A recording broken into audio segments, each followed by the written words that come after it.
Hello everybody and welcome to speech class. My name is Rebecca Battisto. This is speech SPC 1017. This is week 1, lecture 1. We're going to go through chapter 1 of our book.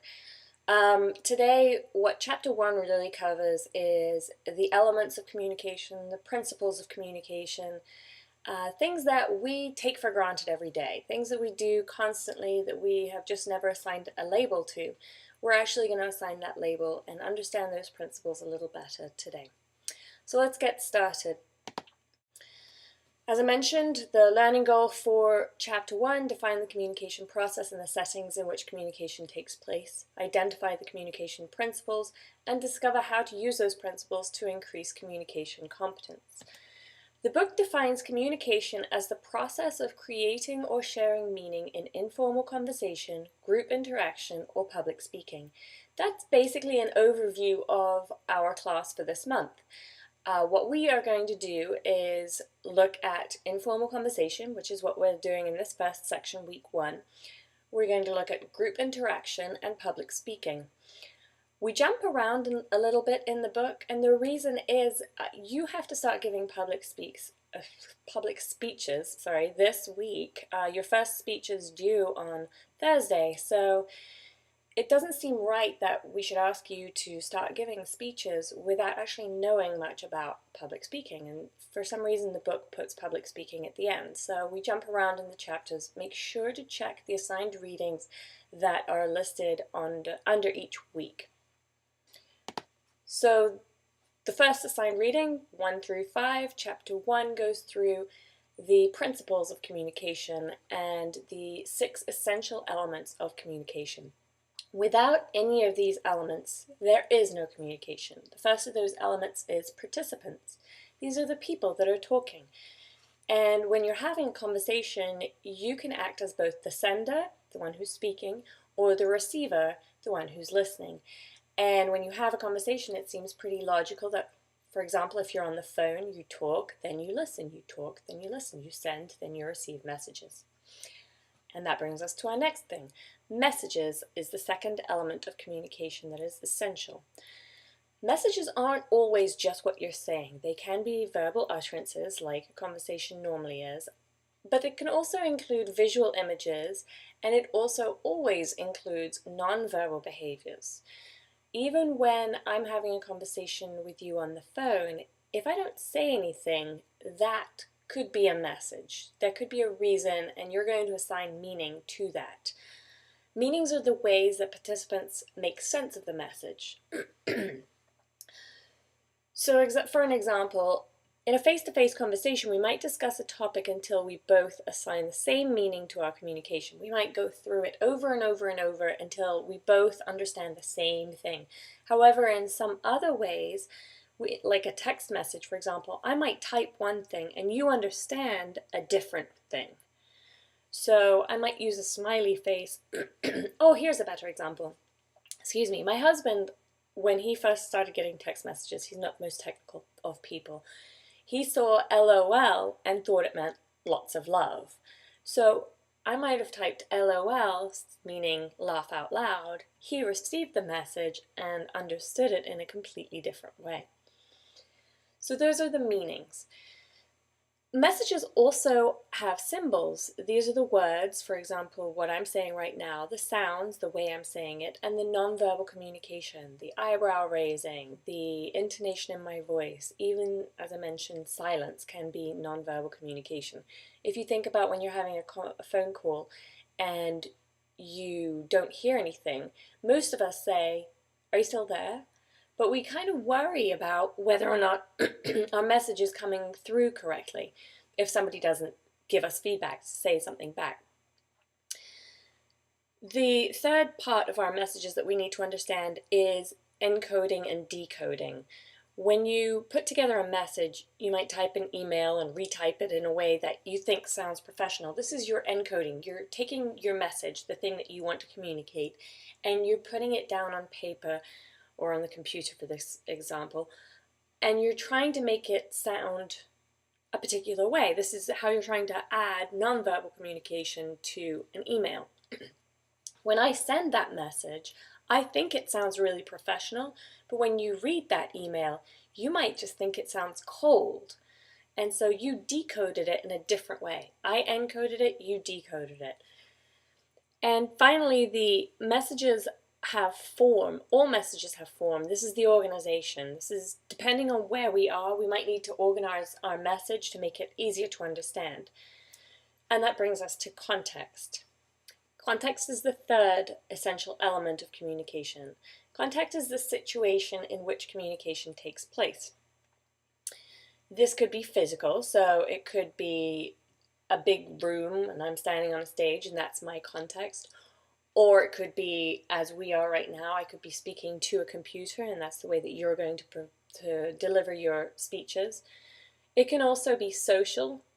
So the context in which we're speaking, I am the instructor and you are the student. That's our relationship, and that's our social context. It can be historical. That would be not necessarily the history that we have learned in our lives, but the history between the two of us.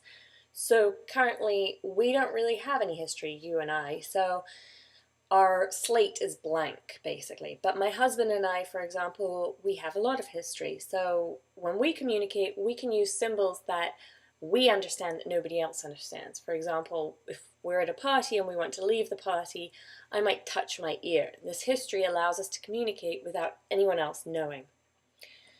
Other context includes psychological, which is your mood. So I could be telling you something, but if you're in a really bad mood, you're going to interpret or decode my message in a completely different way that I want you to. And finally, the final element of context is also cultural. This is your cultural norms. So here in South Florida, we're very lucky. We have a true melting pot of cultures. And we run into communication battles a lot because of this mix of cultures. For example, I might have a party and I invite people over to my house at 6. Some of them, in their culture, it's normal to arrive late. So for me, I come from England, and in England you arrive on time. That's the norm, the cultural norm. But if I invite somebody from certain parts of Mexico, for example, or South America, they might arrive at 8. I would consider this to be rude. They would consider it to be normal. They would actually consider it to be rude for them to show up at 6. The fourth element of communication is the channel, the route traveled by the message and the means of transportation. So you can have your face-to-face communication using verbal symbols, as we mentioned, the words, nonverbal cues and visual images. When I say nonverbal cues, I can also mean movements, I mean touch, I mean gestures, and then if we're talking about online interactions, we can use emoticons or acronyms. These are your nonverbal cues depending on the channel. And the fifth element of communication is interference. This is any stimulus that hinders or helps the process of sharing meaning. So interference could be, as I'm speaking to you, my dog might run behind the camera and that will distract you. Or if you're listening to this message, you could have your dog run behind you and that would distract you, and this hinders the process of me getting my message across to you. Finally, feedback. Feedback is the reaction. This is the reaction and response to a message that indicates whether or not the message was heard and how it was heard. So if I tell you something, I might ask for feedback. For example, I heard this funny story yesterday. Did you hear about it? I'm asking you for feedback. Your response would be, no, I didn't hear it. Tell me. So therefore, I know you've heard my message and you gave me feedback. That's pretty easy. So let's look at the communication process as a diagram. The easy way to remember this is think of that game that you played when you were a child where you all stood in a circle and whispered to each other. Remember that? So you whisper one message to the person next to you, but by the time it comes all the way around to the final person, that message has changed entirely. And this communication process model shows you why. It's because each person assigns their own meaning to the message during the decoding period. taking into consideration all of the verbal and nonverbal cues, the context of the conversation, the channel, and the interference. And they pass on this added meaning when they provide their message to the next person. So if we take a look at this, in the center, of course, you have your participants. That's the group of people standing in the circle. The context would be small group communication, probably in a room. The sending channel is whispering. The first person says the message, so that person has encoded the message and whispered it across the sending channel to the person next to them. That person receives the message and decodes it, then assigns their own meaning.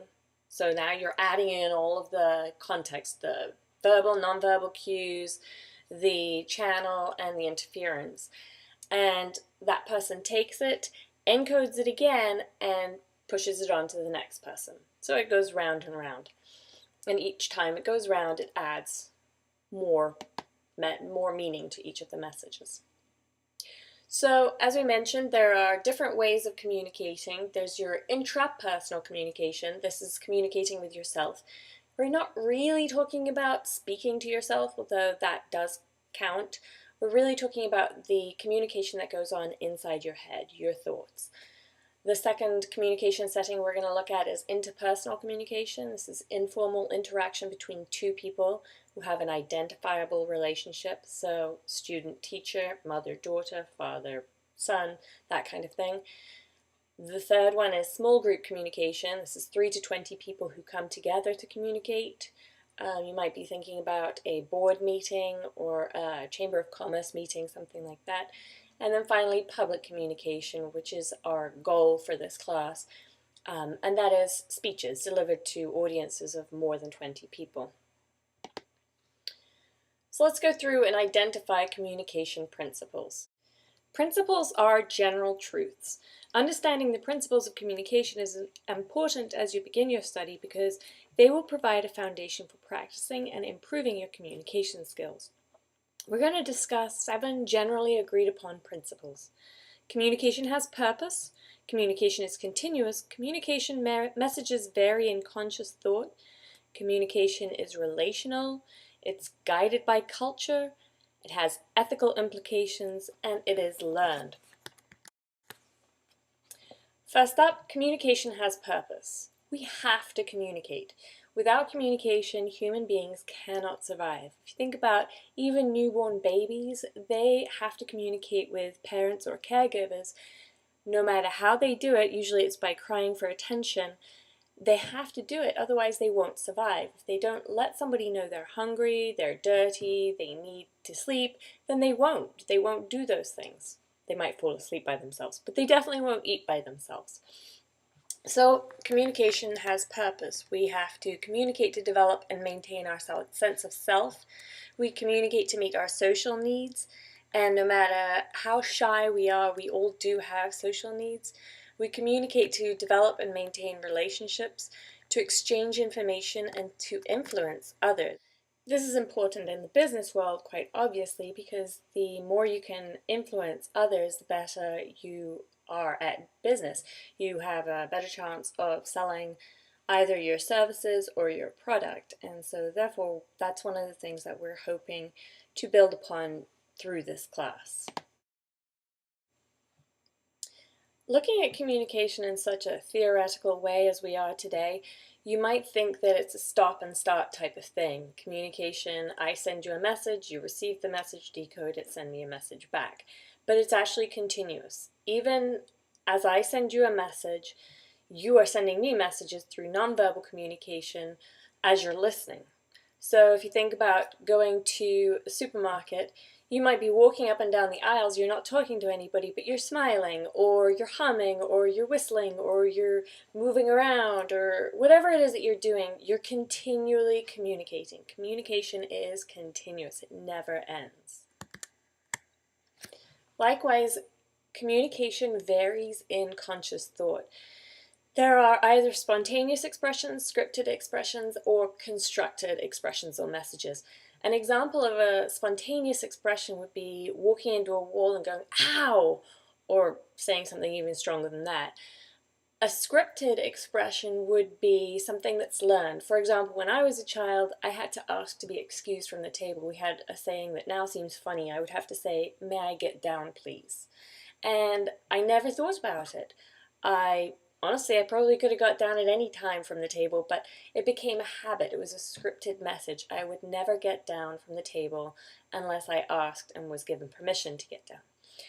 The third type of conscious thought is constructed messages, and these are emails, speeches. It's easy to think about a speech or an email because you construct these literally by sitting in front of your computer and thinking about them, planning them. Think about the amount of times you rewrite and write an email either to a boyfriend or a girlfriend or your boss. If it's important, you construct that email with absolute precision.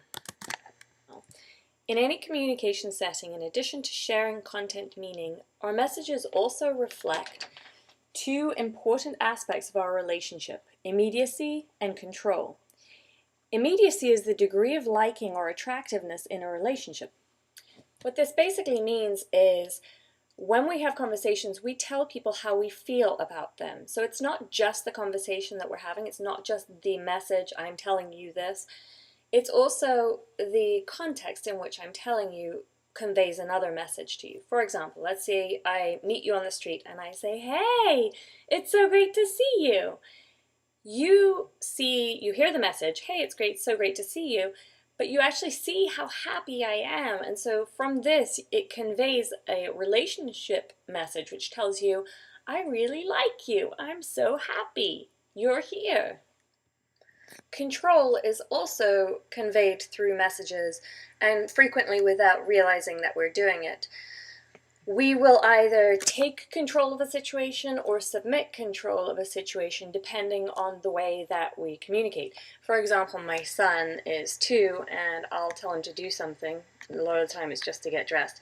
And his response is, "No, I do it. No, I do it." He's trying to take control of the situation. That's his way of communicating. He wants it. So another way of doing it is my mother. She likes to submit control, and it's sort of a little manipulative, but she'll say things like, "Whew, I could really use a drink right now." She's not saying, "I would like a drink." She's submitting control to you, asking you to come back and say, "Can I make you a drink? I now have control of the situation."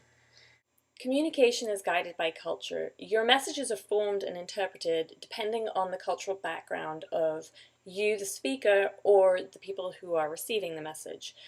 I spoke earlier about some of the Hispanic population in South Florida might believe that if I invite them over to my house at 6, that means they should arrive at 8.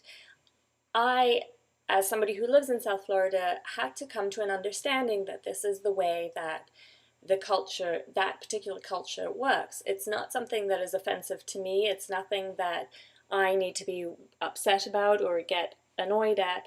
It's just the way that a culture works. And to get along with people the best way that we can, we need to be open and understanding of other people's cultural backgrounds. Another example of this is when I first moved to the States, I would lose a lot of the meaning that was in conversation because I didn't grow up here. I didn't have the same background. I didn't grow up with the same TV shows, and as a teenager you'd be amazed at the amount of times that you actually refer to a TV show that you grew up with. So when I came here, I watched Nick at Night constantly because I would want to know what people were talking about. So I would watch Welcome Back, Kotter, and I would gather the understanding of the jokes that they had, and I would be able to get into this culture and feel like a part of it. Communication has ethical implications. People expect you to be ethical in what you're saying. They expect that you're being truthful, that you're going to stand by your word, that your word is fair and respectful of others, and that you're responsible for your actions. And in my opinion, of all of the ethical implications that are imparted through communication, the hardest part is being responsible.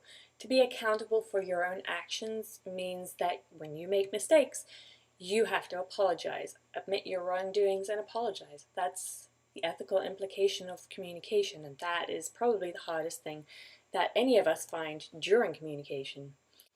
Communication is learned. Just as you learn to walk, so too you learn to communicate, and we continue to learn to communicate. Today is a perfect example. We learn to communicate and continue to learn to communicate in order to increase our competence in communication. One of the reasons that we need to build our competence is to build credibility. If you are a good communicator, people believe that you are a credible person. They believe you are trustworthy, you are honest, and you are good for your word. This is how we get through life. With that being said, one of the ways that we are going to increase competence in this particular class is through a self-assessment assignment, and that is one of your first assignments for week 1. I've asked you to give a ceremonial speech for this week. This is not something to overthink. I would like you to act as if you are accepting an award, and the purpose of this speech is really just to get comfortable with speaking on camera, to learn to relax, and then to also see what it is that you would like to improve for the rest of this class. So go ahead and set your appointment to make that speech. Once you've made your speech, as early as possible because the speech is due Thursday, I would like you to wait 24 hours and then go back, view your own speech, and write up an assessment on it using the tools that are in the doc sharing tab of your front page. So the reason I'm asking you to wait 24 hours is because when you give your speech, you have a tendency to remember everything. You practice it, hopefully, to the point where you remember what you're going to say and why you're going to say it that way, and you think about how you're going to use your hands and the intonations in your voice and all those good things. If you wait 24 hours, you'll have a more impartial view of your own speech. So go ahead and record your speech by Thursday, and incidentally, if you start and make any errors, which is perfectly normal, go ahead and let me know by email or in the Ask Questions box, and I will delete it. And if you would like me to, I won't even look at it. I'll just delete whichever ones you want me to, and then once you're finished, wait 24 hours, view it, write your assessment, and put that in the Dropbox. If you have any questions on the first assignment, let me know. Otherwise, we're going to move forward and go to Lecture 2, which is going to cover, very logically, Chapter 2.